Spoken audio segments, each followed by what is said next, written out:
కొన్ని కొన్ని సందర్భాల్లో మేము కూడా సిగ్గుపడే పరిస్థితి కనిపిస్తాం.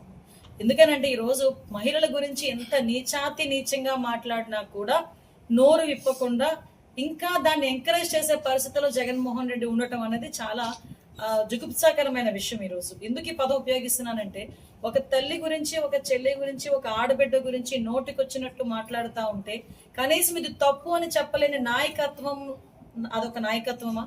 అటువంటి నాయకుడు ఒక నాయకుడా?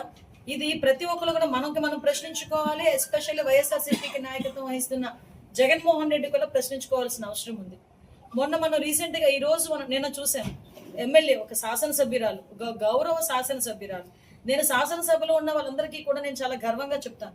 సుమారుగా 5 కోట్ల మంది ఆంధ్రప్రదేశ్ లో ప్రజలుంటే కేవలం 175 మందికే అసెంబ్లీలో కూర్చొని అధ్యక్ష అనే ఒక అవకాశం కల్పిస్తుంది. ఒక అదృష్టం. ఆ అదృష్టం ఇచ్చిన వాళ్ళు ఎవరు? ఆ నియోజకవర్గ ప్రజలు. అంటే సుమారుగా 2,50,000 పైచీలకు ఓటర్లు అందరూ కూడా దగ్గర 4 లక్షల మంది జనాభా అందరూ కూడా ఓట్లేసి గెలిపించి మా పక్షాన్ని మీరు పోరాటం చేయండి అని ఒక శాసనసభకు పంపించారంటే అదొక గౌరవం. అందులోని ఒక మహిళను పంపించడం అన్నది అంతకుమించిన గౌరవం. అటువంటి మహిళ గురించి ఒక మాజీ ఎమ్మెల్యే నోటికొచ్చినట్టు మాట్లాడటం అన్నది ఎంతవరకు సమంజసం అని ముందు మిమ్మల్ని ప్రజల్ని ప్రశ్నిస్తున్నా. అట్ ద సేమ్ టైం పత్రికా విలేకరులను కూడా ప్రశ్నిస్తున్నా.